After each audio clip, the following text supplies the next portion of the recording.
इंदौर के लुनियापुरा कब्रिस्तान में अधिकारियों की मौजूदगी में पोस्टमार्टम के लिए कब्र खोदकर निकाला गया मुर्दा। पोस्टमार्टम के लिए एमवाय अस्पताल भेजा गया। पोस्टमार्टम रिपोर्ट आने के बाद ही स्पष्टीकरण हो सकेगा कि आखिरकार मृतक की मौत एक नॉर्मल ही मृत्यु है या फिर उसे मारपीट के दौरान मौत हुई है। फिलहाल अब रावजी बाजार पुलिस पूरे मामले में जांच कर रही है।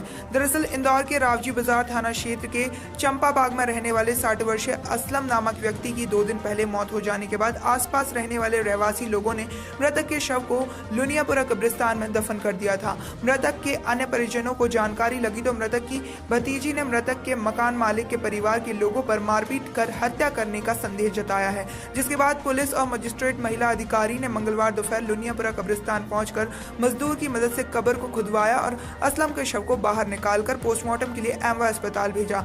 2 दिन पूर्व मृतक के शव को दफनाया गया था। जो भी अवशेष मिले हैं वह पोस्टमार्टम के लिए भेज दिए गए हैं, जहां अब पोस्टमार्टम रिपोर्ट आने के बाद ही मौत की असल वजह साफ हो पाएगी। इस पूरे ही मामले को लेकर मजिस्ट्रेट महिला अधिकारी पूरे मामले में जांच कर रही हैं। हाँ जी, मैंने आपत्ति ली है। ये मेरे चाचा हैं, मैं इनकी भतीजी हूँ, सबसे बड़े भाई की बेटी हूँ। आपत्ति ये है कि जब इनकी डेथ हुई, जब ये बहुत संदिग्ध अवस्था में थे, घायल थे, इनके सर से खून निकल रहा था, इनकी बॉडी से खून निकल रहा था और हमें इनको बहुत देर से हमें खबर मिली। और जब तक कि इन्होंने सब चीज़ों की तैयारी कर रखी थी, हमारे वहाँ गुसल होता है, नहलाते हैं, तो वो पूरी तैयारी इन्होंने कंप्लीट कर रखी थी। हमें कुछ भी किसी में भी अंदर जाने नहीं दे रहे थे और उसके बाद हम मतलब पूरा ऐसा माहौल बना दिया था कि हमें समझ ही नहीं पड़ रही थी कि हम करें तो करें क्या। उसके बाद जब हम इसकी आपत्ति लेते समझते तो किसी ने मतलब समझाने की कोशिश ही नहीं करी कि हुआ क्या। हमने पूछा कि ऐसा खून क्यों निकल रहा है इनको, तो बोले कि हो सकता है गिरगा हो सकता है चूहे ने काट लिया हो सकता है ऐसा प्रॉब्लम हो गई हो। तो हमें समझ ही नहीं आ रही थी। इतनी देर में तो इन्होंने दफनाने की प्रक्रिया कंप्लीट कर दी थी। उसके बाद फिर हमारे को जब चीज़ें बाद में पता चली, दूसरी चीज़ें हमारे सामने आई और हालांकि बहुत टाइम से इनके जो मकान मालिक है, इनके मकान मालिक भी नहीं है, वो जो ऑनर है वो तो ये है ही नहीं, ये मकान मालिक के भाई हैं।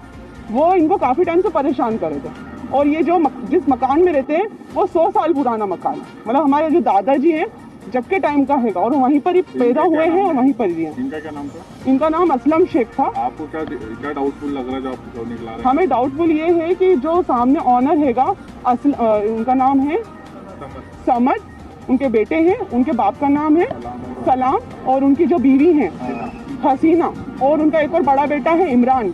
उनके चारों पे हमें डाउट है क्योंकि ये चारों इनको बहुत परेशान करते थे और इनसे मारा पीटी भी बहुत बार कर चुके हैं। क्या डाउट है? इन्होंने मार के दफना दिया था?